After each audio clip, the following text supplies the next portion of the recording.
এখানে একটি টেবিল দেওয়া আছে, এই টেবিলে কয়েকটি ডাটা নিয়েছি। এই ডাটাগুলোর আমি অ্যানালাইসিস করব। তো অ্যানালাইসিস বিভিন্নভাবে করা যায়, তবে আজকে আমি দেখাবো কুইক অ্যানালাইসিসের মাধ্যমে কিভাবে ডাটাগুলোকে অ্যানালাইসিস করতে পারি। কুইক অ্যানালাইসিস ফরম্যাটটি আনার জন্য আপনার দুইটা ওয়ে রয়েছে। একটা হচ্ছে যে প্রথমে সবগুলোকে সিলেক্ট করতে হবে, করার পরে নিচের দিকে কুইক অ্যানালাইসিস বার আসবে, সেটাতে ক্লিক করলেই আপনার কুইক অ্যানালাইসিস ফরম্যাট চলে আসবে। আর একটি ওয়ে রয়েছে, সেটা হচ্ছে যে টেবিলের মাঝখানে আপনি কার্সরটি রাখবেন, রাখার পরে কিবোর্ডে কন্ট্রোল কিউ চাপ দিতে হবে। চাপ দিলেই সরাসরি কুইক অ্যানালাইসিস ফরম্যাটটি চলে আসবে। তো আমরা প্রথমে জানলাম যে কুইক অ্যানালাইসিস ফরম্যাটটি কিভাবে আনতে পারি। তো দুইটা ওয়েতে পারি। একটা হচ্ছে প্রথমে সিলেক্ট করব, সিলেক্ট করার পরে নিচের দিকে যে বার রয়েছে এই বারে ক্লিক করলে কুইক অ্যানালাইসিস ফরম্যাট চলে আসবে। আর একটা ওয়ে যে টেবিলের মাঝখানে, টেবিলের যে কোনো জায়গায় আমরা কার্সরটি রেখে কিবোর্ডের কন্ট্রোল কিউ চাপ দিলে আমাদের কুইক অ্যানালাইসিস ফরম্যাটটি চলে আসবে। তো কুইক অ্যানালাইসিস ফরম্যাটের কাজ কি? এর কাজ হচ্ছে যে আপনার অনেকগুলো ডাটা রয়েছে, এই ডাটাগুলোকে আপনি একটা একটা করে যদি যোগফল, বিয়োগফল, গুণফল করতে যান, সেই ক্ষেত্রে অনেক বেশি সময় লাগবে। আর কুইক অ্যানালাইসিসের মাধ্যমে আপনি যদি করেন, অতি অল্প সময়ের মধ্যে আপনি কাজটি সমাধান করতে পারবেন। তাহলে আমরা কুইক অ্যানালাইসিসটি কিভাবে করব তা দেখাচ্ছি।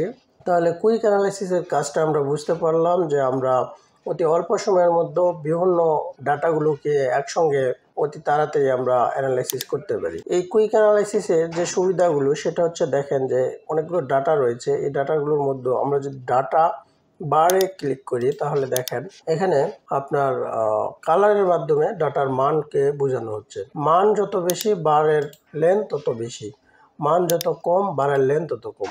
এখানে 25 রয়েছে, এই 25কে আপনি যদি 45 করেন তাহলে বারের মানও চেঞ্জ হয়ে গেল। দেখেন এখানে 90 আছে, বারের মান আছে 90, এই জন্য বারটা বড়, কিন্তু আপনি যদি এটাকে 10 করেন বারটা ছোট হয়ে যাবে। তো এভাবে আপনি কুইক অ্যানালাইসিস করতে পারেন। এটাকে আপনি যদি ক্লিয়ার করতে চান, সেই ক্ষেত্রে আপনার এই যে কুইক অ্যানালাইসিস ফরম্যাটে ক্লিয়ার ফরম্যাট রয়েছে, এটাতে চাপ দিলেই ক্লিয়ার হয়ে যাবে। আবার যদি আপনি এটাকে কালার স্কেলের মাধ্যমে ডাটাগুলোকে বুঝাইতে চান, সেই ক্ষেত্রে কালার স্কেলে চাপ দিতে হবে। এখানে বোঝা যাচ্ছে যে যেসব ডাটার মান বেশি সেই সব ডাটার কালার তত বেশি। আবার আপনি ক্লিয়ার ফরম্যাট করলেন, করার পরে আরেকটি অপশানে চলে যান, টোটালসে গেলে আপনার এখানে সাম আছে। এই সাম আপনি একটি ক্লিকের মাধ্যমেই করতে পারবেন।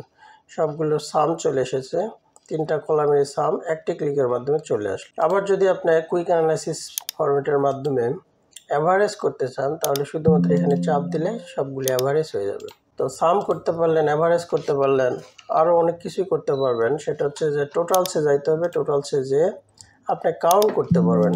এখানে দেখেন 8টি ডাটা আমার উপরে এই কলামে রয়েছে, 8টি ডাটা আমি কাউন্ট করতে পারলাম। তো এভাবে আমি কুইক অ্যানালাইসিস ফরম্যাটের মাধ্যমে বিভিন্ন কাজ করতে পারি। আরও অনেক কাজ রয়েছে, যেমন আইকন সেটের মাধ্যমে আপনি কি বুঝাইতে চাচ্ছেন। আইকন সেটটা হচ্ছে যে আপনার এখানে বলা আছে, দেখেন যে যেগুলো হরিজেন্টালি তীর চিহ্ন সেগুলো কি, সেগুলোর মান আপনার হচ্ছে মিডিল যে মান রয়েছে সেগুলো, আর যেগুলো হলো তীর চিহ্ন উপরের দিকে সেগুলো হলো সর্বোচ্চ যে মান, আর যেগুলো তীর চিহ্ন নিচের দিকে সেগুলো হলো সর্বনিম্ন মান। দেখেন 25 থেকে 30-র মধ্যে যেগুলো মান, এগুলো তীর চিহ্ন নিচের দিকে।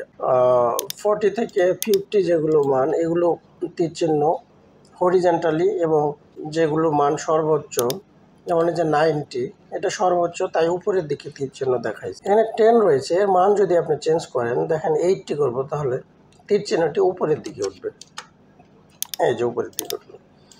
এটাকেও যদি আপনি 70 করেন, তীর চিহ্নটি উপরের দিকে উঠবে। আবার যদি আপনি এটাকে ক্লিয়ার করতে চান, সেই ক্ষেত্রে আপনার কুইক অ্যানালাইসিসের মাধ্যমে আপনি ক্লিয়ার ফরম্যাটে যাইতে পারেন, ক্লিয়ার হয়ে যাবে। তারপরে স্প্রাক লাইন্স কি, স্প্রাক লাইন্সের মাধ্যমে আপনি এটা অ্যানালাইসিস করতে পারেন বারের মাধ্যমে। যেমন দেখেন এখানে লাইনের মাধ্যমে স্প্রাক লাইন করতে পারেন। প্রথম যে ডাটা, এটা হলো 45টা শুরু হয়েছে এখান থেকে। তো তারপরে ডাটাটি 25 হয়েছে, 25টা নিচে চলে আসছে, তারপরে 54, আরও উপরে চলে এসেছে।